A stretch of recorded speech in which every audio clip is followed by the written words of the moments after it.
મારું નામ કાજલ છે. મારા માતા પિતા બહુ ગરીબ હતા, પણ અમને નાનપણથી મળેલો પ્રેમ આખી દુનિયાની સંપત્તિ કરતાં વધુ સારો હતો. અમારું ઘર નાનું હતું, પણ તેમાં રહેલી શાંતિ કોઈ મહેલથી ઓછી નહોતી. મારી માતા મારા વાળમાં હાથ ફેરવતા કહેતી કે મારી દીકરી મોટી થઈને ડૉક્ટર બનશે, અને હું હસીને તેના ગાલ પર ચુંબન કરતી હતી. હા મમ્મી, ચોક્કસ. જ્યારે પપ્પા સાંજે કામ પરથી પાછા આવતા ત્યારે ક્યારેક મારા માટે ફળો, ચોકલેટ અને ક્યારેક સ્કૂલની નોટબુક લાવતા. અને ભાઈ, તે ફક્ત મારો પડછાયો હતો. તે મારાથી 4 વર્ષ મોટો હતો, પણ તે મને બચાવવા માટે દરેક ક્ષણે દુનિયા સામે લડવા તૈયાર રહેતો. તે ઘણીવાર કહેતો કે જો કોઈ કાજલને પરેશાન કરે તો હું તે સહન નહીં કરું. જીવન એક સુંદર સ્વપ્ન જેવું હતું, જે ક્યારેય તૂટવાનું ન હતું. પણ સપના હંમેશા લાંબા નથી હોતા. તે દિવસે સૂર્ય થોડો વધારે તેજસ્વી હતો. મમ્મીએ કહ્યું કે દીકરી, તું અને તારા પપ્પા બજારમાંથી થોડું રાશન લઈ આવો, મહેમાનો આવવાના છે. પપ્પાએ બાઇક કાઢી અને મને પોતાની સાથે બેસાડી. ભાઈ પણ અમારી સાથે રહીને ખુશ હતો. બજારમાં જવાનું મારા માટે એક પ્રકારની સફર બની ગયું હતું. હું ભાઈને કહી રહી હતી કે આપણે મમ્મીની મનપસંદ મીઠાઈ પણ લઈશું. પપ્પાએ હસીને કહ્યું, મારી દીકરી જે કહે તે આપણે ચોક્કસ લઈશું. તેમના સ્મિતથી મારું હૃદય વધુ શાંત થઈ જતું. અમે બજારમાંથી સામાન ખરીદ્યો. પાછા ફરતી વખતે બધું સામાન્ય લાગતું હતું. મેં બાઇક પાછળથી પપ્પાના ખભા પર થપથપાવ્યું અને કહ્યું કે જલ્દી કરો પપ્પા, મમ્મી રાહ જોઈ રહી હશે. પછી એક ક્ષણ, એક અવાજ, એક આંચકો, અને બધું અંધકારમાં ડૂબી ગયું હતું. જ્યારે મેં મારી આંખો ખોલી ત્યારે ચારે બાજુ અવાજ હતો. ક્યાંક એમ્બ્યુલન્સ, ક્યાંક લોકો, ક્યાંક લોહી. હું જમીન પર પડેલી હતી. માથા પર ઈજા હતી, પણ રસ્તા પર નજર કરતા જ પપ્પાનું શરીર નિર્જીવ પડેલું હતું. આંખો બંધ હતી. તેમના ચહેરા પર શાંતિ હતી, જાણે તે કાયમ માટે સૂઈ ગયા હોય. હું પપ્પા પપ્પા કહીને ચીસો પાડી રહી હતી. હું મારા હાથથી તેને હલાવી રહી હતી. પપ્પા, કૃપા કરીને આંખો ખોલો. પણ તે હંમેશા માટે ચાલ્યા ગયા હતા. કોઈએ મને ઉપાડી. મેં ભાઈ તરફ જોયું. તે પણ ઘાયલ હતો, પણ ભાનમાં હતો. તેણે એકવાર પપ્પા તરફ જોયું, પછી તેણે મારાથી દૂર જોયું, અને અમને એમ્બ્યુલન્સમાં બેસાડવામાં આવ્યા. જ્યારે અમે હોસ્પિટલ પહોંચ્યા ત્યારે મમ્મીને પણ જાણ કરવામાં આવી. મમ્મી હોસ્પિટલમાં આવતાની સાથે જ પપ્પાને જોતા જ તે જમીન પર ઢળી પડી. કોઈ નર્સે કહ્યું કે મમ્મીનો શ્વાસ ઝડપી થઈ રહ્યો છે, તેમને અંદર લઈ જાઓ. હું વોર્ડ તરફ દોડી ગઈ. આંચકાને કારણે મમ્મી હાંફી રહી હતી. મશીનોનો બીપિંગ અવાજ અને મારા રડવાનો અવાજ એક થઈ ગયો હતો. હું તેની નજીક ગઈ. મેં કહ્યું, મમ્મી, હું આવી ગઈ છું. મમ્મી, કૃપા કરીને કંઈક બોલો. બધું સારું થઈ જશે. તેણે મારી તરફ જોયું. તેણે હળવું સ્મિત આપ્યું, જાણે તે બધું સમજી ગઈ હોય, જાણે તે કંઈક કહેવા માંગતી હોય. તેના હોઠ હલ્યા. કાજલ, મારી દીકરી. અને પછી બધું શાંત થઈ ગયું. કોઈ અવાજ નહોતો, કોઈ શ્વાસ નહોતો, કોઈ હલનચલન નહોતી. મને યાદ છે કે મેં ભાઈ તરફ જોયું હતું. ભાઈ, મમ્મી, મમ્મી ચાલ્યા ગયા છે. હોસ્પિટલના વોર્ડમાં એવી શાંતિ જે ચીસો કરતાં વધુ પીડાદાયક છે. એવું લાગતું હતું કે મમ્મીનું મૃત શરીર પલંગ પર સૂઈ રહ્યું છે, આંખો બંધ, ચહેરો નિસ્તેજ હતો, હાથ નિર્જીવ થઈ ગયા. મારો ભાઈ એક ખૂણામાં રડી રહ્યો હતો અને નર્સને કેટલાક કાગળો આપ્યા, અને પછી દિવાલ સાથે ઝૂકીને બેઠો. કોઈ પ્રશ્ન નહોતો, કોઈ ફરિયાદ નહોતી, જાણે અંદર કંઈક મરી ગયું હોય. પપ્પા ગુજરી ગયા હતા, પણ જ્યારે મમ્મીના અંતિમ સંસ્કાર કરવામાં આવ્યા ત્યારે બધું વિચિત્ર લાગતું હતું. મમ્મીના પ્રિય પડદા હજુ પણ ઘરમાં લટકતા હતા, અને પપ્પાના ચપ્પલ દરવાજા પાસે રાખવામાં આવ્યા હતા. રસોડામાં રાખેલા વાસણોના અવાજ હવે મજાક બની ગયા હતા. હું અંદર પ્રવેશતાની સાથે જ સોફા પર બેઠી, જ્યાં મારી મમ્મી રોજ બેસીને ચા પીતા. ભાઈએ પોતાના લગ્ન કાર્ડ કાઢ્યા, જે પપ્પાએ કબાટમાંથી પોતે ચપાવ્યા હતા, અને તેને બાળવાનો પ્રયાસ કર્યો. પણ મેં તેને રોક્યો અને કહ્યું, ના ભાઈ, આવું ના કર. આને બાળો નહીં. આ કાર્ડ ફક્ત કાર્ડ નથી, મમ્મી પપ્પાની યાદી છે. તેણે તે કાર્ડ હાથમાં પકડ્યું.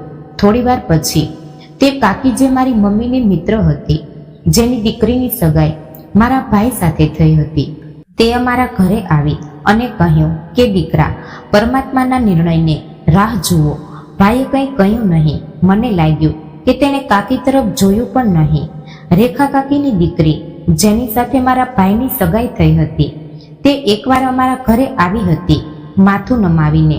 કદાચ તેને અંદરથી ખ્યાલ આવી ગયો હતો કે તે એવા ઘરમાં પ્રવેશવાની છે જ્યાં મૃત્યુનું દુઃખ હજી ઓછું થયું નથી. આ પછી હું ઘણીવાર ભાઈને શાંતિથી બેઠેલો જોતી હતી. તે સવારે વહેલા નીકળી જતો અને સાંજે પાછો આવતો અને પોતાના રૂમમાં બંધ થઈ જતો. મારા માટે આ ઘરમાં રહેવું મુશ્કેલ બની રહ્યું હતું. દરેક રૂમ, દરેક વસ્તુ મને મમ્મી પપ્પાની યાદ અપાવતી હતી. થોડા દિવસો પછી સગા સંબંધીઓની મુલાકાત પણ બંધ થઈ ગઈ. રેખા કાકીએ ફરીથી લગ્નનો વિષય ઉઠાવ્યો હતો. તેણીએ કહ્યું કે ચાલો સાદાઈથી લગ્ન કરીએ. ભાઈએ માથું હલાવ્યું અને હા કે ના કંઈ ન કહ્યું. કાકીએ મારી સામે જોયું અને કહ્યું કે દીકરી, તું તારા ભાઈને સમજાવ.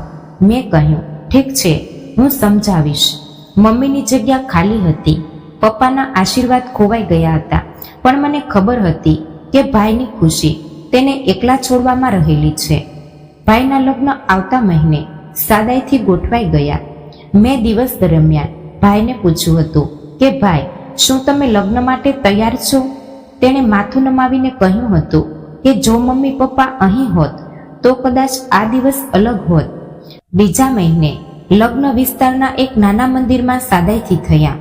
રેખા કાકીએ તેની પુત્રી અને જમાઈને આશીર્વાદ આપ્યા હતા. કોઈ બેડબાજા નહોતા, કોઈ બારાત નહોતી, કોઈ હાસ્ય નહોતું અને કોઈ ખુશી નહોતી. જાણે લગ્ન થયા ન હોય પણ કોઈ ફરજ પૂરી થઈ ગઈ હોય. સાધના ભાભી ઘરે આવી ગઈ હતી. મેં દરવાજા પર ઊભા રહીને તેમની આરતી કરી અને તેમનું સ્વાગત કર્યું, પણ તે કંઈ બોલ્યા વિના અંદર ગઈ. રૂમમાં એકદમ શાંતિ હતી, જાણે બધું શાંત થઈ ગયું હોય. બીજા દિવસે સાંજે મેં ડિનર ટેબલ પર ઘણી વાનગીઓ બનાવી હતી, પણ જમતી વખતે કોઈ એક શબ્દ પણ બોલ્યું નહીં.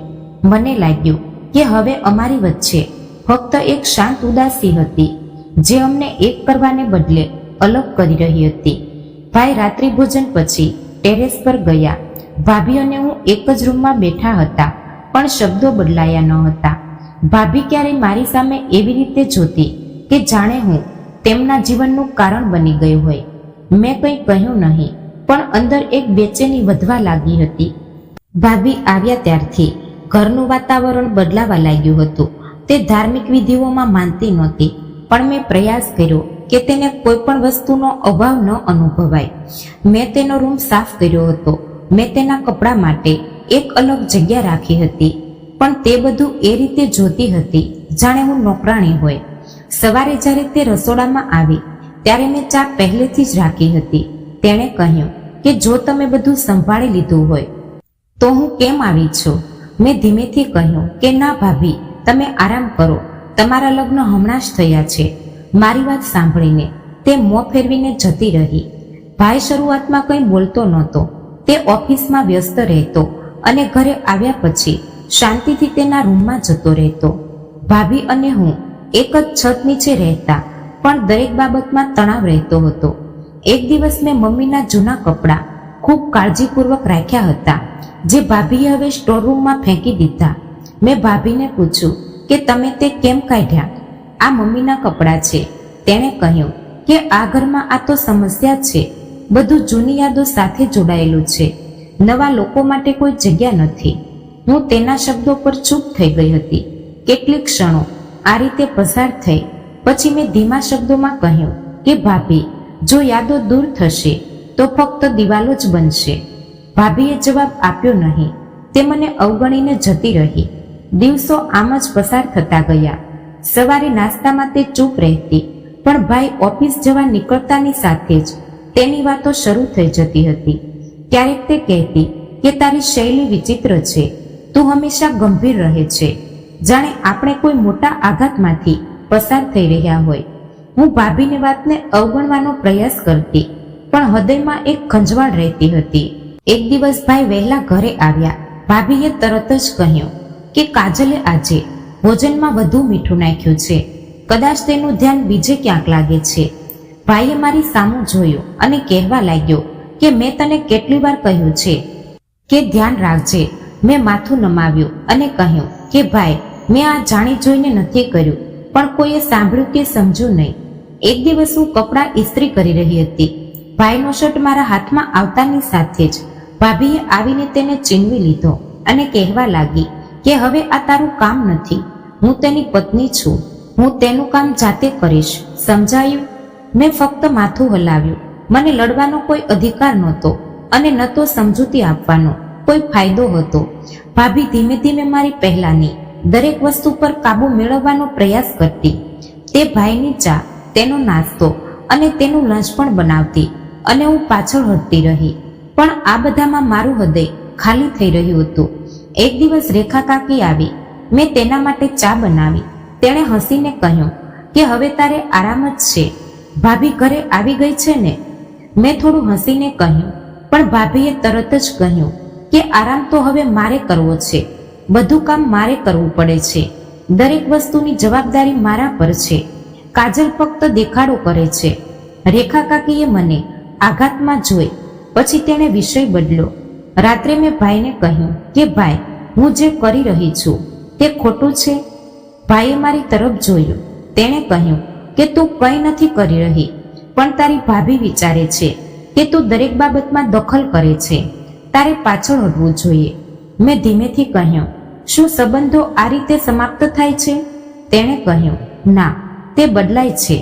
આટલું કહીને તે પોતાના રૂમમાં ગયા હતા. હું ટેરેસ પર ગઈ હતી. નીચે શાંતિ હતી. મારું હૃદય એવું કહેતું હતું કે જાણે મેં કંઈક ગુમાવ્યું હતું. બીજા દિવસે મેં નાસ્તા માટે ભાઈના મનપસંદ આલુ પરાઠા બનાવ્યા. ભાભીએ મારા હાથમાંથી તે પ્લેટ લીધી અને કહ્યું કે હવે મારું કામ છે. તું ફક્ત તારી સંભાળ રાખ. તેના શબ્દોથી મારી સંભાળ રાખવી મને જેલ જેવું લાગ્યું. જેમ કે હવે હું આ ઘરની મહેમાન છું. ક્યારેક ભાઈ દરવાજા પર રહેતા હતા અને દરવાજો ખોલવાનો અવાજ સંભળાતો ત્યારે મારા ચહેરા પર સ્મિત આપમેળે આવી જતું. હવે એ જ દરવાજો ખુલે છે, એ જ અવાજ સંભળાય છે, પણ હવે હું મારો શ્વાસ રોકી રાખું છું, કારણ કે હવે દરવાજાની બીજી બાજુએ ભાઈ હોય છે, જેની આંખોમાં પ્રશ્નો હોય છે, વિશ્વાસ નથી. તે સાંજે વરસાદ પડી રહ્યો હતો. રસોડામાં મેં ભાભી માટે ચા બનાવી અને ગરમા ગરમ પકોડા પણ બનાવ્યા. તે મોબાઈલ પર કોઈની સાથે વાત કરી રહી હતી. હા, બહારથી બધું બરાબર દેખાય છે, પણ આ ઘરમાં જે કંઈ છે તે ફક્ત એક દેખાવ છે. બધે ખોટો ઢોંગ છે. બધું સાંભળ્યા છતાં મેં અજાણ હોવાનો ડોળ કર્યો અને ચા રાખી અને પાછી આવી. તેણીએ વાતચીત પૂરી કરી અને કહ્યું કે તે આ પકોડા પણ કદાચ મારા હૃદયમાં સ્થાન બનાવવા માટે બનાવ્યા છે. મેં ધીમેથી કહ્યું કે ના, હવામાન સારું હતું. મેં ફક્ત તેના વિશે વિચાર્યું અને બનાવ્યા. તે ક્ષણે ભાઈ અંદર પ્રવેશ્યા. મેં કહ્યું કે ભાઈ, મેં ચા બનાવી છે. હું હમણાં તમારા માટે પણ લઈ આવું છું. ભાભી કહેવા લાગી કે આજે ન લાવ, આજે હું જાતે બનાવીશ. તને કોઈ તકલીફ ન પડવી જોઈએ. તેના શબ્દોમાં ઘણા બધા ટોણા છુપાયેલા હતા અને ભાઈએ પણ કંઈ બોલ્યા વિના હામાં માથું હલાવ્યું. હું ચૂપચાપ રસોડાના ખૂણામાં જઈને ઊભી રહી ગઈ. રાત્રિ ભોજન કરતી વખતે ભાઈએ કહ્યું કે કાજલ, તું આજકાલ તારી ભાભીથી ખૂબ જ નારાજ થઈ ગઈ છે. હું ચોંકી ગઈ અને કહ્યું કે ભાઈ, તમારો શું મતલબ છે? હું હંમેશા ભાભી સાથે આદરથી વાત કરું છું. ભાભીએ તરત જ પરિસ્થિતિ સંભાળી લીધી. તેણે કહ્યું કે ના, કંઈ ખાસ નહીં, બસ ક્યારેક ક્યારેક શબ્દોમાં કડવાશ આવી જાય છે. મને ખરાબ નથી લાગતું. મેં ભાઈ તરફ જોયું, પણ ત્યાં મૌન હતું, પ્રશ્નો હતા અને શંકા પણ હતી. તે જ રાત્રે ભાઈએ પોતે મને કહ્યું કે કાજલ, થોડું અંતર સારું છે, સંબંધને શ્વાસ લેવા દો. મેં ફક્ત એટલું જ કહ્યું કે શું અંતર સંબંધોને મજબૂત બનાવે છે? જવાબમાં તે ચૂપ રહ્યા. ઘણા દિવસો વીતી ગયા. ભાઈના ચહેરા પર એ પ્રેમ નહોતો જે દરેક ક્ષણે એકવાર દેખાતો હતો. જો હું કંઈક કહું તો તે ભાભી તરફ જોતો, જાણે તેની મંજૂરી જરૂરી હોય. ક્યારેક જો તે રૂમમાં હોય અને હું કંઈ પૂછવા આવતી તો ભાઈ વાતચીતનો અંત લાવતો અને કહેતો કે તું હવે જઈ શકે છે. એક દિવસ હું બીમાર પડી ગઈ. મને તાવ આવ્યો, શરીરમાં દુખાવો થતો હતો અને હું પલંગ પર હતી. ભાભી આવીને કહેવા લાગી કે આ બધું તારી નબળાઈ છે, તને હંમેશા ભાવુક રહેવાથી શું મળે છે? મેં મુશ્કેલીથી કહ્યું કે ભાભી, મને દવા આપો, મને ખૂબ જ તાવ છે. તેણે કહ્યું કે દવા તું જાતે જ લે, તું ખૂબ મોટી થઈ ગઈ છે. આટલું કહીને તે જતી રહી. ભાઈ સાંજે આવ્યા. મેં રૂમમાંથી સાંભળ્યું. ભાભીએ કહ્યું કે તારી બહેનને આજકાલ નાટક કરવાની આદત પડી ગઈ છે. તેને તાવ છે, પણ મારું હૃદય કહે છે કે તે લોકોને પોતાની તરફ લાવવા માટે આ બધું કરી રહી છે. હું દિવાલ પાસે ઊભી રહીને બધું સાંભળતી હતી. પછી મેં ભાઈના પગલાંનો અવાજ સાંભળ્યો.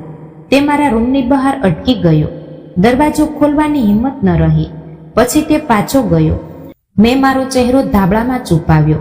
કોઈના શબ્દો કરતા કોઈનું મૌન વધુ દુઃખદાયક છે. બીજા દિવસે રસોડું સાફ કરતી વખતે મને મમ્મીની જૂની નોટબુક મળી. તેમાં તેના પ્રિસ્ક્રિપ્શન લખેલા હતા. હું થોડી વાર સુધી વાંચતી રહી. ભાભીએ આવીને કહ્યું કે તું નકામી વસ્તુઓ કેમ ઉપાડી રહી છે? જૂની વસ્તુઓ છોડી દો, નવું જીવન જીવ. મેં નોટબુક બંધ કરી યાદોને કેદ કરવાનો પ્રયાસ કર્યો. એ કોઈ પણ રીતે નિર્થક છે. હવે ભાઈનું વર્તન ખૂબ જ અલગ હતું. તે સવારે વહેલા નીકળી જતો, મોડી રાત્રે આવતો હતો. જો તે મારી નજીક બેસતો તો પણ તે આંખો મીચતો નહીં. એક દિવસ મેં પોતે તેને પૂછ્યું કે ભાઈ ઘણું બદલાઈ ગયો છે. ઘણું બદલાયું નથી. તેણે કહ્યું કે ના, બસ સમય આગળ વધી રહ્યો છે. આપણે પણ આગળ વધવું પડશે. મેં એક ક્ષણ માટે વિચાર્યું કે સમય બદલાય છે કે લોકો? મને કોઈ જવાબ ન મળ્યો. ફક્ત દરવાજો બંધ થવાનો અવાજ આવ્યો. મેં રૂમના ખૂણામાં રાખેલી બેગમાં નવી યુનિવર્સિટીની ફીની રસીદ કાઢી. હું ચૂપચાપ ભાઈની રાહ જોતી રહી. ઘણા દિવસોથી મારા હૃદયમાં એક જ વાત હતી કે હું ભણવા માંગુ છું. તે પપ્પાનું સ્વપ્ન હતું. મને મમ્મીના આશીર્વાદ હતા અને મને લાગ્યું કે હજી કંઈ ખોટું થયું નથી. જ્યારે ભાઈ રૂમમાં આવ્યા ત્યારે તે હિંમત ભેગી કરી અને કહ્યું કે ભાઈ, મેં મારું ઇન્ટરમીડિયેટ પૂર્ણ કર્યું છે. હવે હું કોલેજ જવા માંગુ છું. મેં ફોર્મ ભર્યું છે. મને ફક્ત તમારી પરવાનગીની જરૂર છે. ભાઈ પહેલા તો ચૂપ રહ્યો. પછી તેણે ધીમેથી કહ્યું કે આ ભણવાનો સમય નથી, પરિસ્થિતિ યોગ્ય નથી. મેં થોડી હિંમત આપી. ભાઈ, પપ્પા ઈચ્છતા હતા કે હું તેમના સ્વપ્ન માટે ડોક્ટર બનું. બસ ત્યારે ભાભી અંદર આવી. કમર પર હાથ રાખીને તે કહેવા લાગી કે શું આ ભણવાનો સમય છે કે છત ઉપર ઊભા રહીને છોકરાઓ સાથે આંખ મીચવાનો? ભાભીની વાત સાંભળીને મારા પગ જમીન પરથી ખસી ગયા હતા. મેં પણ કહ્યું, શું કહ્યું તમે? ભાઈના ચહેરાનો રંગ બદલાઈ ગયો હતો. ભાભીએ કહ્યું, છત પર આ બધું શું થઈ રહ્યું છે? મેં ડરથી કહ્યું કે ના ભાઈ, એવું કંઈ નથી. પણ તે મારી વાત સાંભળ્યા વગર મારી તરફ આગળ વધવા લાગ્યો. તેણે કહ્યું કે તું મારું નામ પ્રખ્યાત કરી રહી છે. તેણે મારો હાથ પકડીને કહ્યું કે શું હું એટલો આંધળો થઈ ગયો છું કે મને કંઈ સમજાતું નથી? મારી આંખોમાં આંસુ આવી ગયા, પણ શબ્દો શાંત થઈ ગયા હોય તેવું લાગ્યું. ભાભીએ પાછળથી કહ્યું કે આવી છોકરીને વધુ ભણાવવાનો શું ફાયદો? કાલે તે આપણું માથું નમાવશે. ભાઈએ કહ્યું કે બસ થઈ ગયું, તું હવે ભણશે નહીં. અમે તારા માટે સારો સંબંધ શોધીએ છીએ. આ સાંભળીને મારા પગ નીચેથી જમીન સરકી ગઈ. મેં કહ્યું, હવે સંબંધ? અત્યારે કેમ? ભાઈએ કઠોર શબ્દોમાં કહ્યું કે બસ થઈ ગયું, તું મુક્તપણે ફરે છે. હવે ઘર જ તારા માટે બધું જ છે. તે રાત્રે મેં ખોરાકને હાથ પણ ન લગાવ્યો. મારા રૂમમાં ઉજળતા હતી. બીજા દિવસે બે અજાણ્યા માણસો, એક આધેડ વયની સ્ત્રી અને તેમની સાથેનો એક યુવાન છોકરો અમારા ઘરે આવ્યા. હું તેને જોઈને ચોંકી ગઈ હતી. ભાઈએ કહ્યું કે તારા માટે કેટલાક મહેમાનો આવ્યા છે, ચા લઈને બહાર આવ. ભાભી રૂમના દરવાજા પાસે આવી અને કહ્યું કે તેઓ સંબંધ જોવા આવ્યા છે, તૈયાર થઈ જાઓ. મેં કહ્યું, આટલી જલ્દી? શું હું તેમના વિશે કંઈ જાણી શકું?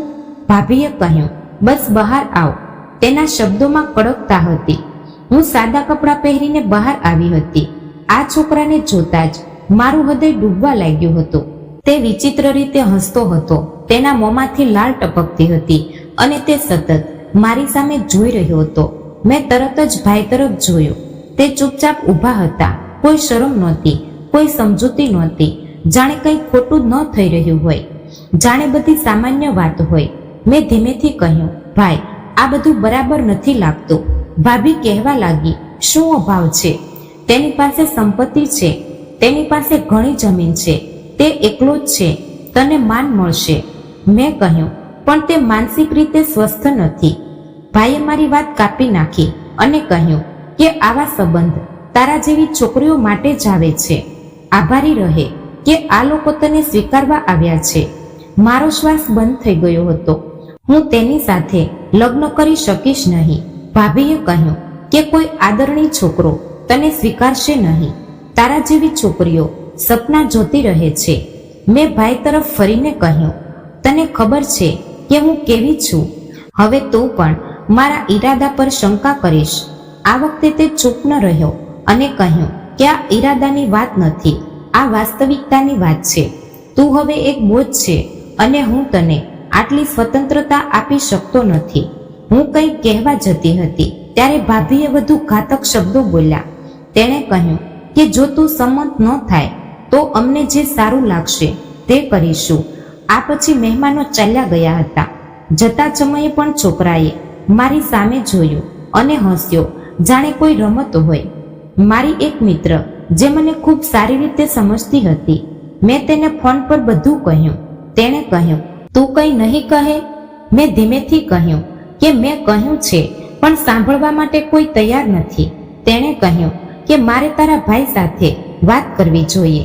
મેં કહ્યું, ઠીક છે, પ્રયાસ કર, કદાચ કંઈક બદલાઈ જાય. મારી મિત્ર પ્રિયા ભાઈને મળવા આવી હતી. તેણે સરળ રીતે વાત કરી, પણ ભાઈએ તેને રોકી અને કહ્યું કે આ અમારો પરિવારનો મામલો છે, તારે તેમાં દખલ ન કરવી જોઈએ. ભાભીએ આગમાં ઘી ભેળવ્યું અને કહ્યું કે મિત્રોની ઉશ્કેરણી જ છોકરીઓને બગાડે છે. પ્રિયા રડતી રડતી મારા રૂમમાં આવી અને કહ્યું કે હું કંઈ કરી શકતી નથી. મેં તેને દિલાસો આપ્યો અને કહ્યું કે મને ખબર છે, પણ છતાં તારો આભાર. તે રાત્રે હું સૂઈ શકી નહીં. તે સ્વપ્ન નહોતું, ફક્ત એક જ નિર્ણય હતો જે મારા વિના લેવામાં આવી રહ્યો હતો. બીજા દિવસે સવારે નાસ્તાના ટેબલ પર બધું સામાન્ય હતું. ભાઈ શાંતિથી અખબાર વાંચી રહ્યો હતો. ભાભી દૂધ ગરમ કરી રહ્યા હતા અને હું ચાના કપમાં ચમચી હલાવતી હતી અને વિચારી રહી હતી કે આ બધું મારી સાથે કેમ થઈ રહ્યું છે. પ્રિયાના શબ્દો 2 દિવસ સુધી મારા મગજમાં ફરતા રહ્યા. જો તું કંઈ નહીં કરે તો તે તને શાંતિથી આ ઘરમાંથી કાઢી મૂકશે અને તું જોતી રહેજે. કદાચ તે સાચી હતી. સાંજે રેખા કાકી ફરી આવી. તેની સાથે તે સ્ત્રી હતી જે પહેલા તે છોકરાનો પ્રસ્તાવ લાવી હતી. આ વખતે તેના શબ્દો નિર્ણય આપવા જેવા હતા. તેણે કહ્યું કે અમે નક્કી કરી લીધું છે, લગ્ન આવતા અઠવાડિયે છે. મેં તરત જ પાછળ ફરીને ભાઈ તરફ જોયું. આ કેવો નિર્ણય છે? મારા જીવનનો પ્રશ્ન છે. તેણે પોતાની નજર એવી રીતે ફેરવી લીધી હતી કે જાણે પ્રશ્ન બિનજરૂરી બની ગયો હોય. ભાભીએ હસીને કહ્યું કે બધું સરળતાથી થઈ જશે, તું ફક્ત સંમત થા, આ તારા માટે સારું છે. મેં ઊંચા અવાજે કહ્યું કે તે છોકરો સારો નથી, હું આવા પાગલ વ્યક્તિ સાથે લગ્ન નહીં કરું. ભાઈએ અખબાર ટેબલ પર રાખ્યું અને કહ્યું કે બસ, ઘણું થયું, તું પોતે નિર્ણય લેવાની સ્થિતિમાં નથી. મેં ભાઈને રોક્યો અને કહ્યું કે હું એક છોકરી છું અને શું છોકરીને કોઈ અધિકાર નથી? શું તે ઓછામાં ઓછું તેના લગ્ન અંગે સલાહ આપી શકે? ભાભી કહેવા લાગી કે તારા જેવા લોકો માટે શાંતિથી ચાલ્યા જવું અને બીજાને જીવનનો આનંદ માણવા દેવો સારું છે. તે શબ્દો સીધા મારા હૃદય પર લાગ્યા હતા. શું મારી હાજરી ખરેખર તેમના જીવનમાં ભાર બની ગઈ હતી? બીજા દિવસે મને લગ્નની તારીખ પણ કહેવામાં આવી હતી. લગ્નની તૈયારીઓ ચાલી રહી હતી. કપડાં, ઘરેણાં બધું જ તૈયાર થઈ રહ્યું હતું અને મને ફક્ત શાંતિથી તૈયાર થવાનો અધિકાર હતો. તે સમયે પ્રિયા મારી પાસે આવી. તેણે મારી આંખોમાં જોયું અને કહ્યું કે તું ભાગી શકે છે, તારી પાસે સમય છે. મેં કહ્યું કે હું ક્યાં જઈશ? ભાઈના ઘરમાં કોઈ સ્થાન નથી, મિત્રના ઘરમાં કોઈ માન નથી અને સમાજ પ્રશ્નોનો પહાડ છે. તેણે કહ્યું કે તો પછી મરી જા. તેણે ચીસો પાડીને કહ્યું કે તું આ પાગલ વ્યક્તિ સાથે તારું જીવન વિતાવીશ? મેં કહ્યું કે કદાચ આ મારું ભાગ્ય છે. લગ્નના દિવસે ભાભીના ચહેરા પર વિજયની ચમક હતી. મને લાલ સાડી પહેરાવવા માટે આપવામાં આવી હતી. હું ચૂપ હતી. મારા હૃદયમાં જાણે તોફાન આવ્યું હોય તેવું લાગતું હતું. મને મંડપમાં લઈ જવામાં આવી. મારી સાથે દરેક વિધિ કરવામાં આવી રહી હતી, પણ કંઈ પણ રોકવું મારામાં નહોતું. મને વિદાય આપવાની ફરજ પડી અને હું આ ઘરમાં પહોંચી જ્યાં દરેક દિવાલ અજાણી હતી. જ્યારે હું રૂમમાં પ્રવેશી ત્યારે સામે સોફા પર એ જ છોકરો કૌશિક બેઠો હતો. મને જોતા જ તેણે તાળીઓ પાડવાનું શરૂ કર્યું અને કહ્યું, આ મારી દુલ્હન છે મમ્મી, આ મારી દુલ્હન છે. તેની માતાએ હસીને કહ્યું, હા દીકરા, આ તારી દુલ્હન છે. હવે તે તારી સંભાળ રાખશે. મેં મારી આંખો નીચી કરી, પણ મારા હૃદયમાં એક વિચિત્ર બેચેની હતી. તેના મોંમાંથી નીકળતી લાળ જમીન પર ટપકતી હતી અને તે વારંવાર મારી સામે જોઈને હસતો હતો. તેની માતા મારી નજીક આવી અને કહ્યું, દીકરી, કૌશિકની તબિયત આવી જ છે, પણ જો તું પ્રેમથી કામ કરશે તો બધું સારું થઈ જશે. તે ચોક્કસ પાગલ છે, પણ તે દિલથી ખરાબ નથી. મેં કંઈ કહ્યું નહીં. મેં ફક્ત માથું નમાવ્યું. રૂમમાં લઈ ગયા પછી મેં દરવાજો બંધ કરી દીધો. તે પણ મારી પાછળ અંદર આવ્યો હતો. તે પલંગની ધાર પર બેઠો અને હસતો રહ્યો. મારી દુલ્હન મારી સાથે રહેશે ને? મેં ગુસ્સામાં કહ્યું, અહીંથી નીકળી જા, મને એકલી છોડી દે. તેને કંઈ સમજાયું નહીં. તે ફક્ત હસતો રહ્યો. તેણે કહ્યું, દુલ્હન, દરવાજો બંધ ન કર, હું તારી સાથે સૂઈ જઈશ. મેં તેને જોરથી ધક્કો માર્યો અને કહ્યું, બહાર નીકળી જા, નહીતર હું બૂમ પાડીશ. મેં દરવાજો ખોલ્યો અને બહાર આવી. તેની માં ત્યાં ઊભી હતી. તે ઝડપથી આગળ વધી અને કહ્યું, દીકરી, સહન કર, તેને સમજવામાં થોડો સમય લાગશે. મેં કહ્યું, તે પાગલ છે, તમે મને છેતરી છે. તેણીએ કહ્યું, અમે કંઈ છુપાવ્યું નથી. અમને ફક્ત આશા હતી કે કદાચ તું તેને સંભાળી શકીશ. હું ચૂપ રહી. હું પાછી આવી અને દરવાજો બંધ કરી દીધો. કૌશિક બહાર ઊભો રહ્યો અને કહેતો રહ્યો, દરવાજો ખોલો દુલ્હન, કૃપા કરીને દરવાજો ખોલો. રાત વીતી ગઈ. મને ન તો ઊંઘ આવી કે ન તો શાંતિ. મારી સામે એક ભવિષ્ય હતું જેમાં મારો ભૂતકાળ કોઈ પીડા નહોતી. સવારે હું રૂમની બારીમાંથી બહાર જોઈ રહી હતી. બહાર બગીચામાં કૌશિક ઝૂલા પર બેઠો બાળકની જેમ ખુશ હતો અને મારી સાસુ છોડને પાણી આપી રહી હતી. બધું શાંતિથી ગોઠવાયેલું લાગતું હતું, પણ મારી અંદર એક અવાજ હતો જે દરેક પસાર થતી ક્ષણ સાથે વધતો જતો હતો. દરવાજો ખુલ્યો અને તે અંદર આવી. તેના હાથમાં નાસ્તાની ટ્રે હતી. તેણે કહ્યું, દીકરી, કંઈક ખાઈ લે. તે ગઈ રાતથી કંઈ ખાધું નથી. મેં તેની સાથે આંખનો સંપર્ક ન કર્યો. મેં તેને ફક્ત ધીમેથી કહ્યું કે મને ભૂખ નથી. તેણે કહ્યું, તને ભૂખ નથી? આ તો જીવનનો પ્રશ્ન છે. ખુરશી પર બેસતી વખતે તેણે કહ્યું કે મને ખબર છે કે તને અહીં એડજસ્ટ થવામાં મુશ્કેલી પડી રહી છે, પણ કૌશિકને તારી જરૂર છે. મેં તેની તરફ પ્રશ્નાર્થ નજરે જોયું અને કહ્યું, કારણ કે તે પાગલ છે. તેણે ઊંડો શ્વાસ લીધો અને કહ્યું કે તે પાગલ નથી, તે ફક્ત બીમાર છે. મેં તેની સારવાર ડોક્ટરો પાસે કરાવી હતી. તેમાં ઘણો સુધારો થયો, પણ તે સંપૂર્ણપણે સ્વસ્થ થઈ શક્યો નહીં. પ્રેમ ફરક લાવી શકે છે. પ્રેમ શબ્દ સાંભળીને હું હસી પડી. મેં કહ્યું કે પ્રેમ બળજબરીથી લગ્ન કરવાથી જન્મતો નથી. તે ચૂપ થઈ ગઈ, પણ પછી તેણે કહ્યું કે મને મારા દીકરા માટે એક એવો સાથી જોઈએ છે જે ફક્ત પત્ની નહીં પણ સહારો હોય. તને જોઈને મને લાગ્યું કે તું એ બની શકે છે. મેં કડવો પ્રશ્ન પૂછ્યો કે તમે એકલા આ નિર્ણય કેવી રીતે લીધો? તમારે મને પૂછવું જોઈતું હતું. તેણે કહ્યું કે મને સમય મળ્યો નથી. સંજોગો એવા બની ગયા હતા અને તારા પોતાના પરિવારના સભ્યો પણ કંઈ બોલ્યા નહીં. શું ખરેખર મારા પોતાના લોકોએ બધું નક્કી કર્યું હતું? આ પછી દરેક દિવસ એ જ રીતે પસાર થવા લાગ્યો. સવારે નાસ્તા દરમિયાન કૌશિક ક્યારેક તાળી પાડતો, ક્યારેક તે જમીન પર બેસીને ગાડી ચલાવતો અને ક્યારેક મારા રૂમમાં આવીને મારો સામાન બગાડતો. એક દિવસ મેં તેની માતાને કહ્યું કે ઓછામાં ઓછું તેને મારા રૂમથી દૂર રાખો, મને થોડો સમય જોઈએ છે. પછી તેણીએ ધીમેથી કહ્યું, તેને તારી આદત પાડવી પડશે, નહીતર તે વધુ ખરાબ થઈ જશે. એવું લાગતું હતું કે હું એક દર્દી છું અને મને બીજા દર્દીની સંભાળ રાખવાની ફરજ પાડવામાં આવી છે. રાત્રે હું ટેરેસ પર ગઈ અને આકાશ તરફ જોતી રહી અને વિચારતી રહી, શું હું ખરેખર હવે ક્યારે પાછી નહીં જઈ શકું? શું આ મારું ભાગ્ય છે? એક દિવસ પ્રિયા અચાનક આવી. મારી સાસુએ ખુશીથી તેને અંદર બોલાવી. તેણે કહ્યું કે તું કાજલની મિત્ર છે, તે તારી ખૂબ પ્રશંસા કરે છે. હું ચોંકી ગઈ. મેં તેની બિલકુલ પ્રશંસા નહોતી કરી. પ્રિયા હસવા લાગી અને કહ્યું કે કાકી, હું હમણાં જ કાજલને મળવા આવી છું. ઘણો સમય થઈ ગયો છે. અમે બંને રૂમમાં ગયા. મેં દરવાજો બંધ કરી દીધો. પ્રિયાએ તરત જ મારો ચહેરો જોયો અને કહ્યું કે તું ખૂબ જ નબળી પડી ગઈ છે. બધું બરાબર છે ને? મેં મારી નજર ફેરવી લીધી. તેણે કહ્યું કે શું તને લાગે છે કે કૌશિકની હાલત એવી જ છે?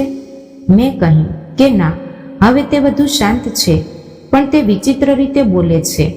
ક્યારેક મને શંકા થાય છે, શું તે ખરેખર પાગલ છે કે નહીં? પ્રિયાએ તેમાંથી એક નાની બોટલ કાઢી અને કહ્યું કે આ દવા છે. મારા કાકા હોમિયોપેથિક ડૉક્ટર છે. તેઓ કહી રહ્યા હતા કે આ માનસિક નબળાઈના દર્દીઓ માટે છે. તે ધીમે ધીમે કામ કરે છે. મેં આશ્ચર્યથી પૂછ્યું, શું આ દવા છે કે નહીં?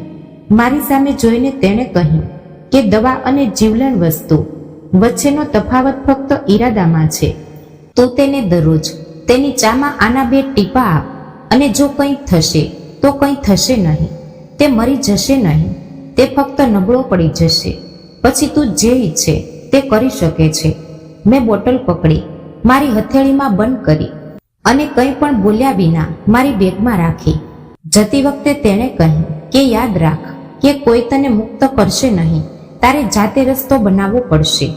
તે રાત્રે જ્યારે મેં ચા બનાવી ત્યારે મારા હાથ ધ્રુજતા હતા. કૌશિક તેના રૂમમાં બેસીને ટીવી પર કાર્ટૂન જોઈ રહ્યો હતો. મેં ચામાં દવાના 2 ટીપા નાખ્યા અને તેની સામે રાખ્યા. તે કહેવા લાગ્યો કે તે આ ચા બનાવી છે? મેં ધીમેથી હા પાડી. તેણે કહ્યું, મને તારી ચા ગમે છે. તેના શબ્દોએ મારા હૃદયમાં થોડો ખચકાટ ફેલાવ્યો, પણ હું ચૂપ રહી. તે ચા પીતો રહ્યો અને હું તેને જોતી રહી. આ પહેલો દિવસ હતો અને કદાચ પહેલી રાત પણ, જ્યાં હું એક નવા ષડયંત્રનો પાયો નાખી રહી હતી. પણ સત્ય એ હતું કે હું એકલતાની લાચારીમાં કેદ હતી, અને એક એવો નિર્ણય જે મેં ક્યારેય સપનામાં પણ નહોતો વિચાર્યો. ચાનો કપ તેના હાથમાં હતો. મેં બોટલ તરફ જોયું. 2 ટીપા, ફક્ત 2. જ્યારે તેણે ચાનો પહેલો ઘૂંટડો લીધો ત્યારે મારું હૃદય ઝડપથી ધડકવા લાગ્યું. પણ તે હસતો અને કહેતો કે આજની ચામાં કંઈક ખાસ છે. હું ફરીને રસોડા તરફ મોઢું ફેરવતી, જેથી તે મારી આંખોમાં છુપાયેલી ચાલાકી વાંચી ન શકે. પહેલો દિવસ પસાર થઈ ગયો, પછી બીજો, પછી એક અઠવાડિયું પસાર થઈ ગયું, અને હું દરરોજ ચામાં દવાના 2 ટીપા ઉમેરતી રહી. સાસુ ખુશ હતી કે હું મારા પતિની સંભાળ રાખી રહી છું. તે હંમેશા કહેતી કે દીકરા, તે મારા કૌશિકને બદલી નાખ્યો છે. હવે તે તારી સાથે વધુ સમય વિતાવવા લાગ્યો છે. પહેલા તે રૂમમાં બંધ રહેતો હતો. હું ફક્ત થોડું હસતી, કંઈ પણ બોલ્યા વિના. કૌશિક ખરેખર બદલાવા લાગ્યો હતો. તેના કાર્યો હવે પહેલા જેવા નિર્દોષ કે વિચિત્ર લાગતા નહોતા. તે હવે ક્યારેક મારી સાથે સંપૂર્ણ શબ્દોમાં વાત કરતો હતો, કોઈ પુસ્તકને ફેરવતો, અને એક દિવસ તેણે પોતાનો શર્ટ જાતે ઇસ્ત્રી કરવાનો આગ્રહ કર્યો. હું ચોંકી ગઈ અને તેને પૂછ્યું કે આ તું શું કરી રહ્યો છે? તેણે કહ્યું કે પ્રયાસ કરી રહ્યો છું કે કદાચ તને થોડો પ્રભાવિત કરી શકું. મેં મારી નજર ટાળી, પણ મારું હૃદય ધ્રુજી ગયું. તે શબ્દો સામાન્ય નહોતા. એક દિવસ જ્યારે મેં તેને ચા આપી અને પાછળ ફરી, ત્યારે મેં તેને રૂમના દરવાજા પાસેથી જોયો. તે અરીસા સામે વાળમાં કાંસકો કરી રહ્યો હતો, ખૂબ જ ગંભીર રીતે. કોઈ હલન ચલન નહીં, કોઈ ચીસો નહીં અને કોઈ તાળીઓ નહીં. બીજા દિવસે હું હંમેશની જેમ ચામાં દવા નાખી રહી હતી, ત્યારે પાછળથી અવાજ આવ્યો, તે કેટલા ટીપા નાખ્યા છે? આજે ચમચી મારા હાથમાંથી લગભગ પડી ગઈ હતી. જ્યારે હું પાછી ફરી તો કૌશિક દરવાજા પાસે ઊભો હતો. મેં તેના ચહેરા તરફ જોયું અને કહ્યું કે તેનો અર્થ? મેં ગભરાટમાં પૂછ્યું. તેણે હસીને કહ્યું કે ફક્ત એમ જ પૂછ્યું.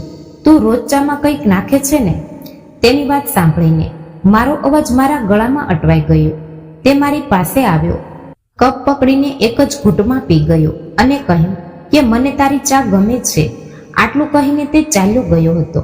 મારા માટે એ શબ્દો વીજળીના કડાકા જેવા બની ગયા હતા. જો તે બધું જાણતો હતો તો શું તે ફક્ત ડોળ કરી રહ્યો હતો? આ જીવલેણ વાતના પ્રભાવમાં ખોવાઈ ગયો છે.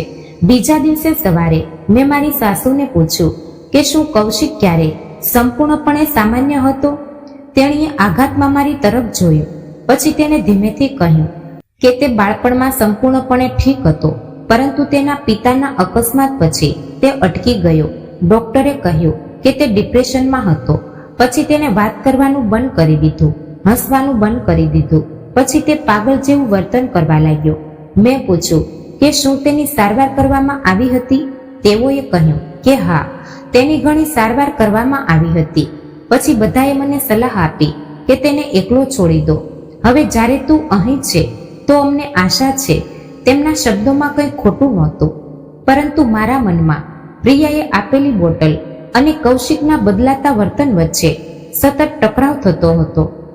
આગામી થોડા દિવસો પસાર થયા. કૌશિકે માત્ર તેનો રૂમ સાફ કર્યો નહીં, પરંતુ એક દિવસ તેણે મને એક પુસ્તક લાવીને આપી અને કહ્યું કે આ તારા માટે છે. મેં સાંભળ્યું છે કે તું ડોક્ટર બનવા માંગે છે. હું ચોંકી ગઈ અને પુસ્તક પકડીને પૂછ્યું કે તમને કેવી રીતે ખબર પડી? તે હસ્યો અને કહ્યું કે શું પાગલ લોકો બધું સમજતા નથી? મેં તેના ચહેરા તરફ ધ્યાનથી જોયું. તેનો ચહેરો એકદમ સામાન્ય હતો. એ જ શૈલી, એ જ વાતચીત. તે રાત્રે મેં ચામાં દવા ભેળવી ન હતી. કૌશિકે ચા પીધી અને કંઈ કહ્યું નહીં, પણ જતી વખતે તેણે કહ્યું કે આજે સ્વાદ બદલાઈ ગયો હોય તેવું લાગે છે. મને ખબર પડી ગઈ હતી કે તે બધું જાણે છે. હવે મારે દરેક પગલું ભરતી વખતે ખૂબ કાળજી રાખવી પડશે. મેં પ્રિયાને ફોન કર્યો અને પૂછ્યું કે શું આ મને આપેલી દવા ખરેખર ઘાતક ઝેર છે? તે હસવા લાગી અને કહ્યું કે તું કહી રહી હતી કે જો કૌશિક મરી જાય તો તું મુક્ત થશે. શું તે હજુ જીવે છે? મેં કહ્યું કે તે બદલાઈ રહ્યો છે, જાણે તે કંઈક જાણે છે. પ્રિયા એકદમ ચૂપ થઈ ગઈ અને પછી કહ્યું કે શક્ય છે કે તું તેને જે ઘાતક વસ્તુ આપી રહી છો તેની તેના પર કોઈ અસર ન થઈ. મેં વાતચીત કાપી નાખી. કદાચ તે બિલકુલ પાગલ નથી. હવે હું પોતે મૂંઝવણમાં હતી. જેને હું નબળો પાડતી હતી તે મજબૂત બની રહ્યો હતો. જેને હું બીમાર માનતી હતી તે હવે મારી તરફ પાછળ ફરીને જોઈ રહ્યો હતો. એક પ્રશ્ન હવે મારા દરેક પગલા પર પડછાયો બની ગયો હતો. શું હું કેદ છું કે તે કેદ છે? હવે તે પોતે જ મારાથી આઝાદી માંગી રહ્યો છે. રાત્રે જ્યારે હું રૂમમાં પ્રવેશી ત્યારે કૌશિક દરવાજા પાસે ઊભો હતો. તેના હાથમાં ટુવાલ હતો. તેના વાળ થોડા ભીના હતા અને તેની આંખોમાં એક અલગ જ ચમક હતી. તે અરીસા સામે ઊભો હતો. તે વાળમાં કાંસકો કરી રહ્યો હતો. તેના કપડાં સાફ હતા. શર્ટના બટન સંપૂર્ણપણે બંધ હતા. બૂટની દોરીઓ પણ બરાબર બાંધેલી હતી. તે થોડા અઠવાડિયા પહેલા જેવો હતો તેવો દેખાતો નહોતો. તેના ચહેરા પર કોઈ વિચિત્ર સ્મિત નહોતું. લાલ ટપકતી નહોતી. તેની હરકતો બધું સામાન્ય હતું. તેના બદલે તે ખૂબ જ ગંભીર દેખાવા લાગ્યો હતો. તેણે મારી સામું જોયું અને હસીને કહ્યું કે આજે મારા માટે ચા નથી લાવી? મારું હૃદય એક ક્ષણ માટે ધડકવાનું ભૂલી ગયું. મેં મારી નજર ટાળી અને કહ્યું કે હું હમણાં જ બનાવી લાવું. હું રસોડામાં ગઈ પણ મારા હાથ ધ્રુજવા લાગ્યા. મેં ગેસ ચાલુ કર્યો અને પાણી મૂક્યું અને તે બોટલ લીધી જેના ટીપા હું રોજ ચામાં ઉમેરતી હતી. પણ આજે કંઈક અલગ હતું. મેં તે બોટલ ટેબલ પર રાખી અને કોઈ ભેળસેળ વગર ચા બનાવી હતી. જ્યારે હું ચા લઈને રૂમમાં પ્રવેશી ત્યારે તે તેની જૂની ડાયરી ખુલ્લી રાખીને બેઠો હતો. તે કેટલીક જૂની નોટો જોઈ રહ્યો હતો. મેં કપ તેની નજીક રાખ્યો. તે કહેવા લાગ્યો કે આજે સુગંધ અલગ છે. તેણે કપ પકડીને આ કહ્યું હતું. મેં ધીમેથી પૂછ્યું, કેમ? બીજા દિવસોની ચા ખરાબ હતી? તેણે મારી તરફ નજર ફેરવી અને હળવા સ્મિત સાથે કહ્યું, ના, બસ આજે તે ખાસ દવાનો સમાવેશ નથી. તેના શબ્દો સાંભળીને મારા પગ નીચેથી જમીન સરકી ગઈ. મેં મારા ચહેરાના હાવભાવને કાબૂમાં રાખવાનો પ્રયાસ કર્યો. મેં કહ્યું કે મતલબ શું છે? તેણે એ જ કહ્યું જે તું વિચારી રહી છે. હું ચૂપ રહી. તેણે ચાની એક ચૂસકી લીધી, જાણે મજાક કરતા કંઈક વધુ કહેવા માંગતો હોય. પછી તેણે કહ્યું કે કાજલ, શરૂઆતમાં જ્યારે તું મને રોજ ચા આપતી હતી ત્યારે મને લાગતું હતું કે આ પ્રેમની અસર છે. પછી મને તે સ્વાદ લાગવા લાગ્યો જે દરરોજ બદલાતો હતો. મેં ધીમેથી કહ્યું, તો શું તમે ચાનું પરીક્ષણ કરાવ્યું હતું? તેણે કહ્યું કે ના. મને પહેલા શંકા ગઈ. પછી એક દિવસ હું બહાર ગયો અને એક મિત્ર દ્વારા તેનું પરીક્ષણ કરાવ્યું. તે ખુરશી પરથી ઊભો થયો અને મારી નજીક આવ્યો અને કહ્યું કે તને ખબર છે કે તે ઘાતક ઝેર નથી. તે માનસિક નબળાઈના દર્દીઓ માટે એક મહત્વપૂર્ણ દવા હતી જે ખરેખર દર્દીને માનસિક શાંતિ આપે છે. તેના શબ્દો સાંભળીને હું ચોંકી ગઈ. મને ખબર નહોતી. તેણે કહ્યું પણ મને ખબર છે કે તું બધું જાણતી હતી. ફરક ફક્ત એટલો હતો કે હું કેમ જીવતો છું. મેં બેસીને કહ્યું કે હું ફક્ત મુક્ત થવા માંગુ છું.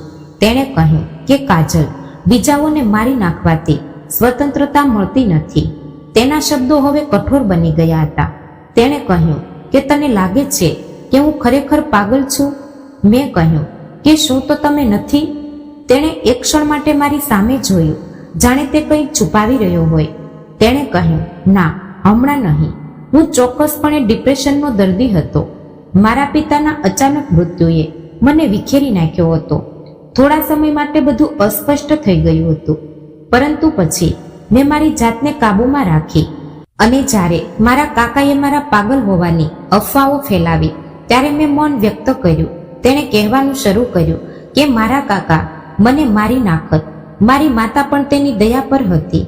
મેં પાગલ થઈને મારી જાતને અને મારી માતાને બચાવી લીધી. હવે બધી ગાંઠો ખુલી રહી હતી.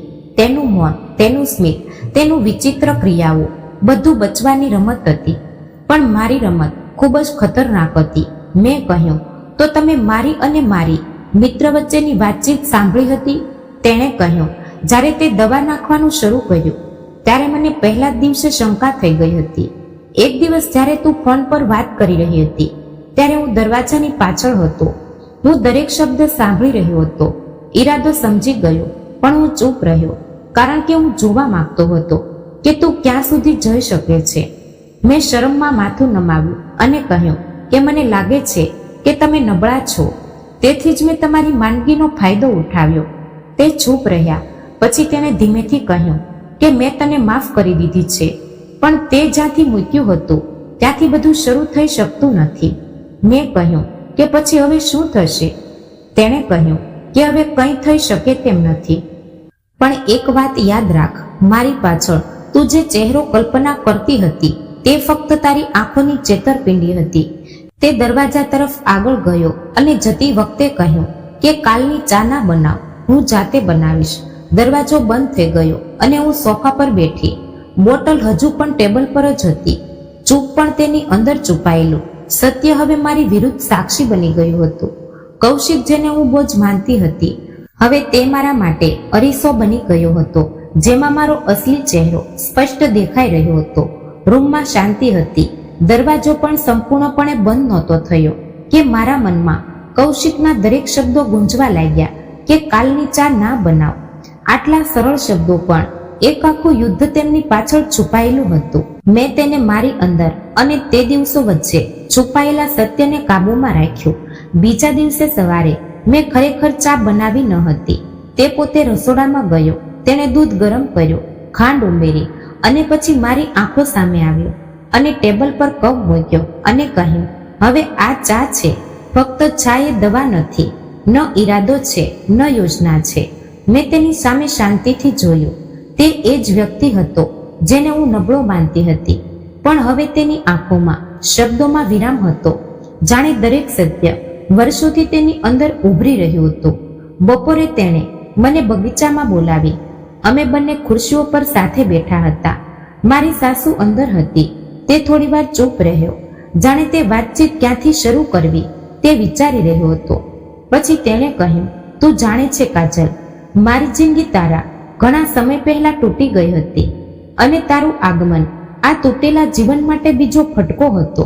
પણ કદાચ હવે એક તક હતી. મેં આંખનો સંપર્ક ન કર્યો. તેણે બોલવાનું ચાલુ રાખ્યું. મારા પિતાનું મૃત્યુ અકસ્માતમાં નહોતું થયું, પણ એક કાવતરું હતું.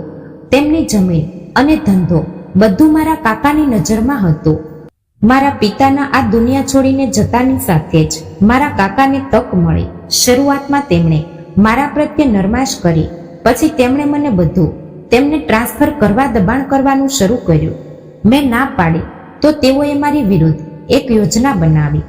તેઓએ મને માનસિક રીતે બીમાર કરવાનો પ્રયાસ કર્યો. તેણે ડોક્ટરોને પૈસા આપ્યા, ખોટા દસ્તાવેજો તૈયાર કર્યા, મને એવા હોસ્પિટલમાં દાખલ કર્યો જ્યાં મારા પર પ્રયોગો થઈ રહ્યા હતા. મેં આશ્ચર્ય સાથે પૂછ્યું, તો પછી તમે કેવી રીતે પાછા આવ્યા? તેઓએ કહ્યું, હોસ્પિટલના એક ડોક્ટરે સત્ય ઓળખી લીધું હતું અને મારી માતાને કહ્યું હતું.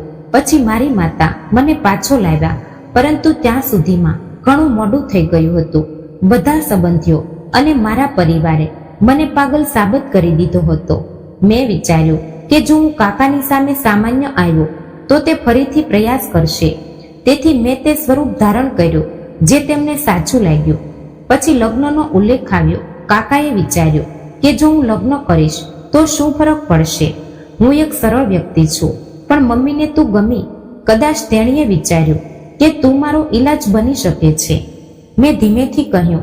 તેણે કંઈ કહ્યું નહીં, કારણ કે હું જાણવા માંગતો હતો કે એક સામાન્ય છોકરી જ્યારે તેને ખાસ સ્થિતિમાં રાખવામાં આવે છે ત્યારે તે શું પસંદ કરે છે. તે સમજણ, પરિવર્તન કે ધીરજ? મેં ઊંડો શ્વાસ લીધો અને કહ્યું, તમને જે મળ્યું તે એક ઘાતક વસ્તુ હતી. તે હસવા લાગ્યો અને કહ્યું, હા, એક જીવલેણ ઝેર. પણ રસપ્રદ વાત એ છે કે તે જીવલેણ વસ્તુ મને મારી શકી નહીં, બલકે તેને મને વધુ સતર્ક બનાવી દીધો. મેં કહ્યું કે તમને ક્યારે શંકા થઈ? તેણે કહ્યું, જ્યારે તે પહેલી વાર ચાનો સ્વાદ બદલ્યો. મેં વિચાર્યું કે કદાચ તે સંયોગ હશે, પણ પછી તારી આંખો બદલાવા લાગી. તારું વર્તન અને બધું જ સૂચવે છે કે તે કંઈ કર્યું હશે. મેં કહ્યું કે તો પછી તમે કંઈ કેમ ન કહ્યું? તેણે કહ્યું, કારણ કે હું જોવા માંગતો હતો કે તું ક્યાં અને કેટલી હદ સુધી જશે. મેં ધીમેથી કહ્યું, મને લાગ્યું કે તમે નબળા છો, પાગલ છો, એક વ્યક્તિ જેની સાથે રહેવું એ સજા છે. તેણે કહ્યું, અને મેં તે થવા દીધું. મેં કહ્યું, કારણ કે મારામાં જે નિર્ણય લેવામાં આવ્યો હતો તે મારા ભાઈનો હતો. વાસ્તવિકતા જાણ્યા વિના ફક્ત કંઈક સાંભળીને અને માનીને હવે મારી આંખો પણ તેનાથી ચટકી શકી નહીં. તે મારી સામે એવી રીતે જોઈ રહ્યો હતો જાણે તે મને પહેલી વાર જોઈ રહ્યો હોય. મેં પૂછ્યું, તો હવે? તેણે કહ્યું કે હવે તે વ્યક્તિ તારી સામે બેઠો છે જે પોતાને બચાવવા માટે પાગલ થઈ ગયો, પણ તને બચાવવા માટે ચૂપ રહ્યો. મેં કહ્યું, મને બચાવવા માટે? તેણે હા પાડી, કારણ કે જ્યારે મેં તારા મિત્રનો અવાજ સાંભળ્યો ત્યારે મને ખબર પડી કે તું એ સમયે એવો નિર્ણય લઈ રહી હતી જે તારા નિયંત્રણમાં નહોતો. તું તો ફક્ત એક લાચાર છોકરી હતી જેને બધાએ ધક્કો માર્યો હતો. મેં કહ્યું, અને તમે મને માફ કરી દીધી? તેણે કહ્યું કે ના, મેં મારી જાતને માફ કરી દીધી કે મેં તને આટલી નજીક આવવા દીધી. પણ હું તને સમજી ગયો અને સમજ્યા પછી હું ચૂપ રહ્યો છું. મેં કહ્યું કે શું આપણે બંને હવે ફક્ત સત્ય સાથે જીવી શકીએ છીએ? અને તે સત્ય એ છે કે આપણે બંને એકબીજાની કસોટી કરી છે. આપણે એકબીજાને દુઃખ પહોંચાડ્યું છે. તેણે કહ્યું કે પણ હવે સમય આવી ગયો છે કે આપણે નવી રીતે વિચારીએ. મેં મારી નજર બગીચામાં ખીલતા ફૂલો પર રાખી હતી. કદાચ હવે તે મારી અંદર ખીલેલી નવી ઋતુની ઓળખ હતી અને કૌશિકને હું ક્યારેય સમજી શકી ન હતી. હવે તે મારી સામે એક સંપૂર્ણ માનવી તરીકે ઊભો હતો, સત્યના રૂપમાં. કૌશિકના શબ્દો પછી રૂમનું વાતાવરણ બદલાઈ ગયું હોય તેવું લાગતું હતું. શબ્દો વચ્ચે કોઈ ખાલી જગ્યા બાકી નહોતી, કોઈ શંકા નહોતી, કોઈ પડદો નહોતો. મારી પાસે હવે છુપાવવા માટે કંઈ નહોતું. પણ વિચિત્ર વાત એ હતી કે તેના શબ્દોમાં ન તો કટાક્ષ હતો કે ન તો ફેરફાર, જાણે તેણે બધું પી લીધું હોય. 2 દિવસ વીતી ગયા હતા. હંમેશની જેમ તે નાસ્તો બનાવતો, ચા લાવતો અને મારા માટે ખુરશી ખેંચતો હતો. મૌન રહ્યું, પણ હવે તેમ બોજારૂપ લાગતું નહોતું. સત્યનો પ્રકાશ કદાચ એટલો તેજસ્વી છે કે તે આંખોને અંધ કરી દે છે, પણ સમય જતા બધું દેખાવા લાગે છે. તે દિવસે કૌશિક વહેલો ઘરે પાછો ફર્યો હતો. તેના હાથમાં એક ફાઇલ હતી. મને જોઈને તે સીધો ડ્રોઈંગ રૂમમાં ગયો. મમ્મીને બોલાવી અને કેટલાક કાગળો બતાવવા લાગ્યો. હું દરવાજા પાછળ ઊભી રહીને બધું સાંભળી રહી હતી. તેણે કહ્યું કે મમ્મી, આ બધું મારા વકીલે તૈયાર કર્યું છે. તેની માતાએ કહ્યું, દીકરા, આ બધું શું છે? કૌશિકે કહ્યું, મમ્મી, આ કાકા વિરુદ્ધ પુરાવા છે. જમીનના નકલી દસ્તાવેજો છે. પપ્પાના જૂના મિત્રની સહી અને નિવેદનની નકલ, બધું તૈયાર છે. પોલીસ કાલે મારી સાથે જશે. તેની માતા થોડીવાર માટે કંઈ કહેવા માંગતી હતી, પછી તે અટકી ગઈ અને પૂછ્યું કે આ કેટલા સમયથી ચાલી રહ્યું છે? કૌશિકે કહ્યું, આ બધું ઘણા સમયથી ચાલી રહ્યું છે, પણ હવે ઘણું થઈ ગયું છે. હવે તેમને જવાબ આપવાનો સમય આવી ગયો છે. બીજા દિવસે સવારે પોલીસ આવી. કાકાના ઘરે દરોડો પાડવામાં આવ્યો. કેટલાક લોકો સ્તબ્ધ થઈ ગયા, કેટલાક ચર્ચા કરી રહ્યા હતા. કૌશિક ચૂપચાપ ઊભો રહ્યો. તેણે ફક્ત એક જ શબ્દ કહ્યો કે આ મારા પિતાનો અધિકાર છે અને હવે તે મારી ફરજ છે. હું દૂરથી ઊભી રહીને બધું જોઈ રહી હતી. તે દિવસ પછી તે ફક્ત મારા માટે જ નહીં, પણ પોતાના માટે પણ એક નવી ઓળખ બની ગયો હતો. સાંજે જ્યારે તે બગીચામાં બેઠો હતો, ત્યારે પહેલીવાર હું તેની નજીક આવી અને બેઠી. મારા હાથમાં ચાનો કપ હતો, પણ એક ઘૂંટ લીધા વિના મેં તેને પૂછ્યું, શું તમે ખરેખર મને માફ કરી દીધી છે? તેણે મારી સામે જોયું. તેણે ધીમેથી કહ્યું, જો મેં તને માફ ન કરી હોત તો હું તને આ બધું ક્યારેય ન કહું. મેં કહ્યું, શું તમે બધું ભૂલી જશો? તેણે કહ્યું, ના, કેટલાક ઘા સમય સાથે રૂજાઈ જાય છે, પણ ડાઘ રહે છે. હું તને તારા ઈરાદાઓ અને તારા ડરને પણ યાદ રાખીશ, પણ હું આ બધું મારા હૃદયમાં કેદ રાખવા માંગતો નથી. હું ચૂપ રહી. આ દરમિયાન મારા મોબાઈલ પર પ્રિયાનો મેસેજ આવ્યો કે તું મુક્ત છો. મારા હૃદયમાં કંઈ વિકૃત થયું નહીં. મેં તેને ફોન કરીને કહ્યું કે તે મને આપેલી દવા ઘાતક નથી.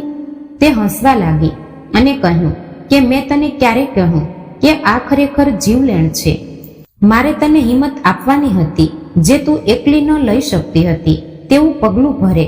મેં કહ્યું, તે મને ખોટા વિશ્વાસ સાથે રમવા દીધી. તેણે કહ્યું કે કાજલ, મેં તને ફક્ત એ જ બતાવ્યું જે તું જોવા માંગે છે. મેં તને એક રસ્તો આપ્યો, તે પોતે નિર્ણય લીધો. મેં મોબાઈલ બંધ કરી લીધો. હું સમજી ગઈ કે પ્રિયા કદાચ મારું કલ્યાણ ઈચ્છતી હશે, પણ એ રીતે, એ ઈરાદો બધું ખોટું હતું. રાત્રે જ્યારે મેં કૌશિકને ભોજન પીરસ્યું, ત્યારે તે આવીને કંઈ બોલ્યા વિના મારી બાજુમાં બેઠા. મેં તેની સામે પ્લેટ રાખી. તે ચૂપ રહ્યા. પછી ધીમે ધીમે મારા હાથ પર હાથ મૂક્યો. મેં પૂછ્યું કે હવે આપણે શું કરીશું? તેણે કહ્યું કે આપણે સામાન્ય, ન તો લોકોની જેમ આપણું જીવન જીવીશું. તું ગુનેગાર છે કે ન તો હું દર્દી છું. મેં ધીમેથી કહ્યું, શું આપણે ખરેખર આપણું જીવન ફરી શરૂ કરી શકીએ? તેણે કહ્યું, હા, કોઈ પણ શરતો વિના. હવે કોઈ રમત નહીં હોય, ફક્ત સત્ય હશે અને આપણે બંને ત્યાં રહીશું. તેણે પહેલીવાર મારો હાથ મજબૂતીથી પકડ્યો, જાણે મને ખાતરી આપી રહ્યો હોય કે આ સંબંધ હવે સંપૂર્ણપણે વિશ્વાસથી બંધાયેલો છે, નબળા દુરાથી નહીં. બીજા દિવસે તે મારી સાથે બજારમાં ગયો. તેણે મારા માટે એક પુસ્તકની દુકાનમાંથી એક તબીબી પુસ્તક ખરીદ્યું અને કહ્યું કે જો તું હજુ પણ ડોક્ટર બનવા માંગે છે તો બધા રસ્તા ખુલ્લા છે. હું ખુશ થઈ ગઈ હતી. જે રસ્તો હું બંધ માનતી હતી તે આજે મારા પતિએ ફરીથી ખોલી નાખ્યો. તે પતિ જેને હું ક્યારેક સ્વીકારવા માંગતી ન હતી. જ્યારે અમે પાછા ફર્યા ત્યારે મમ્મી દરવાજા પર ઊભી હતી. તેના ચહેરા પર શાંતિ હતી. તેણે કહ્યું કે દીકરી, તમને બંનેને જોઈને એવું લાગે છે કે સુગંધ ફરીથી ઘરમાં પાછી આવી ગઈ છે. કૌશિકે દરવાજો ખોલતા કહ્યું અને મારી સામે જોયું કે આપણે જે ગુમાવ્યું છે તે કદાચ પાછું નહીં આવી શકે, પણ આપણી પાસે જે છે તે નવી સફર માટે પૂરતું છે. મેં હા કહીને માથું હલાવ્યું. હવે મારી પાસે તે બધું હતું જે એક નવી શરૂઆત ઈચ્છતી હતી. ક્ષમા, સમજણ અને હાથ એક સાથે પકડેલા. સવારે ઘરમાં એક નવી ખુશીનો અનુભવ થયો. મારા પતિ રસોડામાં નાસ્તો બનાવી રહ્યા હતા. મમ્મી ટેબલ પર અખબાર વાંચી રહી હતી અને હું મારા રૂમની બારીના પડદા ઠીક કરી રહી હતી. બધું એવું લાગતું હતું કે જાણે વર્ષોનો જુસ્સો પાછળ રહી ગયો હોય. કૌશિકે ટેબલ પર નાસ્તો મૂક્યો અને જોરથી કહ્યું કે કાજલ, જો તારે ચામાં કંઈક ઉમેરવું હોય તો મધ નાખ, ઘાતક ઝેર નહીં. મમ્મીએ આશ્ચર્યથી કૌશિક તરફ જોયું અને હું હસી. મેં કહ્યું કે હવે ચામાં ફક્ત સ્વાદ હશે, નાટક નહીં. અમારી વચ્ચે હવે તે મૌન રહ્યું નથી જે દરેક વાત પહેલા આવતું હતું. વાતોમાં થોડી ચીડ અને દરરોજ એકબીજાની ચિંતા રહેતી. મારા પતિના શબ્દોનો પ્રકાશ પણ તેમાં ઉમેરાઈ ગયો હતો. તે જ સાંજે ભાઈનો ફોન આવ્યો. તેણે કહ્યું કે હું અને તારી ભાભી તને મળવા આવવા માંગીએ છીએ. મારે તને કંઈ કહેવું છે. મેં ખચકાટ સાથે કહ્યું કે ભાઈ તમે આવો, કૌશિક પણ ઘરે છે. સાંજે જ્યારે તે આવ્યો ત્યારે મમ્મીએ દરવાજો ખોલ્યો. ભાભીની આંખો નીચી હતી.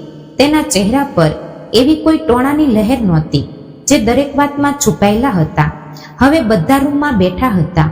થોડી વાર મૌન રહ્યા પછી ભાઈએ કહ્યું કે કાજલ, મેં તને ઓળખવામાં ઘણો સમય લીધો અને તારા પર જે કંઈ પણ પસાર થયું તેમાં મારો સૌથી મોટો ભાગ હતો. ભાભીએ મારી તરફ જોયું અને કહ્યું કે કાજલ, કદાચ હું એવા ઘર માટે તૈયાર નહોતી જ્યાં માતા પિતાનો ટેકો ન હોય અને મેં તારી સાથે લડવાનું મારું કર્તવ્ય માન્યું. મને માફ કરી દે કાજલ. મેં બંને તરફ જોયું અને ધીમેથી કહ્યું કે કદાચ જે કંઈ થયું તે આપણને શીખવવા માટે હતું કે ક્યારેય આપણા પોતાના લોકોને ઓળખવામાં સમય લાગે છે, પણ જ્યારે આંખો ખુલે છે ત્યારે ફરિયાદો સમાપ્ત થાય છે. કૌશિકે કહ્યું કે મને ખુશી છે કે તમે આવીને મને આ કહ્યું, કારણ કે અમે અમારી સફર પર છીએ. ભૂતકાળનો ભાર સહન કરી શકતા નથી. મમ્મીએ ચા લાવીને બધાની સામે મૂકી અને પહેલીવાર ભાઈએ મારી સાથે આંખ મીચી. તેમણે કહ્યું કે પપ્પા હંમેશા કહેતા હતા કે તારામાં કંઈક ખાસ છે. મને ખબર પડી કે મોડી રાત્રે બધા ગયા ત્યારે હું જઈને ટેરેસ પર ઊભી રહી હતી. કૌશિક મારી સાથે ઊભા હતા. તેમણે કહ્યું કે મને સાચું કહે, જો તને તક મળે તો શું તું બધું બદલવા માંગે છે? મેં આકાશ તરફ જોયું અને કહ્યું ના, કારણ કે જો બધું ન હોત તો કદાચ હું તમને ક્યારેય ઓળખી શકી ન હોત. તેમણે હસીને કહ્યું કે પ્રેમ સમય માંગે છે, દગો નહીં. પણ તે મને સમય આપ્યો અને દગો પણ. મેં ધીમેથી કહ્યું પણ અંતે તમે બધું માફ કરી દીધું, કારણ કે જે સત્યમાંથી પસાર થયો છે તે જ માફ કરે છે. બીજા દિવસે મેં નક્કી કર્યું કે હવે કેટલીક સામાન્ય બાબતો પર હસવાનો અને કોઈ નાની સફર પર જવાનો સમય છે. અમે બંને શહેરના જૂના તળાવના કિનારે ગયા. એ જ તળાવ જ્યાં કૌશિક તેના પિતા સાથે જતો હતો. તેણે મને કહ્યું કે હું મારા પિતા સાથે અહીં આવતો હતો. હું શાંતિથી બેઠો રહેતો હતો. હવે જ્યારે તું અહીં છે તો મને કંઈક કહેવાનું અને સાંભળવાનું મન થાય છે. પાણીમાં જોઈને મેં કહ્યું કે જ્યારે પ્રેમ પોતાનામાં ડૂબી જાય છે ત્યારે તે બીજાઓને પણ પોતાની સાથે લઈ જાય છે. તમે મને બહાર કાઢી અને તમે મને જીવંત રાખી. તે ગંભીર બન્યો અને કહ્યું અમે બંને શાંતિથી બેઠા હતા. કોઈ વચન નહોતું, કંઈ મોટી વાત નહોતી, ફક્ત સાથે હતા, જે સૌથી મોટી વાત છે. થોડા દિવસો પછી મેં ફરીથી અભ્યાસ શરૂ કર્યો. કૌશિક મને દરરોજ સમય પસાર કરવા માટે લાઇબ્રેરીમાં લઈ જતો અને પાછા ફરતી વખતે તે કહેતા કે તારી સફળતા મારા માટે જીવનની સૌથી મોટી દલીલ હશે. એક દિવસ કૌશિકની માતા કહેવા લાગી કે દીકરા, તમને બંનેને જોઈને મારું હૃદય ખુશ થઈ જાય છે. પહેલા એવું લાગતું હતું કે આ લગ્ન ફક્ત એક મજબૂરી હતી. હવે એવું લાગે છે કે આ બધું ભગવાનનું આયોજન હતું. મેં તેનો હાથ પકડીને કહ્યું કે પ્રેમ હંમેશા આયોજન નથી હોતો, ક્યારેક પરિણામ પણ આવે છે. રાત્રે જ્યારે હું મારી ડાયરી લખી રહી હતી ત્યારે કૌશિક રૂમમાં આવ્યા. તેણે મારા હાથમાંથી પેન લીધી અને કહ્યું કે હવે મારા માટે પણ કંઈક છોડી દે. હું પણ તારી પ્રશંસામાં કંઈક લખવા માંગુ છું. તેણે મારો હાથ પકડીને કહ્યું કે તું મારા જીવનનું સાચું સત્ય છે. મેં મારી ડાયરી બંધ કરી, લાઇટ બંધ કરી અને મારા હૃદયમાં કહ્યું કે હું તેને પ્રેમ કરવા માંગતી હતી, પરંતુ તેણે પોતે જ મને પ્રેમ કરવાનું શીખવ્યું. ક્યારેય કોઈ ઘાતક દવા નથી, પ્રેમ સૌથી મોટી દવા છે. સાચો પ્રેમ સમય, ધીરજ અને સત્યથી જીત અપાવે છે, શંકા અને કાવતરાથી નહીં. ક્યારેક જેને આપણે બોજ માનીએ છીએ તે જીવનની સૌથી મોટી તાકાત બની જાય છે. તો મિત્રો, આ વાર્તા તમને કેવી લાગી તે કોમેન્ટ બોક્સમાં જરૂર જણાવજો અને પસંદ આવી હોય તો લાઈક ને શેર અને સબસ્ક્રાઇબ જરૂરથી કરી દેજો, જેથી અમારા દરેક નવા વિડીયોની માહિતી તમને મળતી રહે. તો ફરી મળીશું એક નવા વિડીયો સાથે. ત્યાં સુધી આપ સૌને જય શ્રી કૃષ્ણ, રાધે રાધે, હર હર મહાદેવ.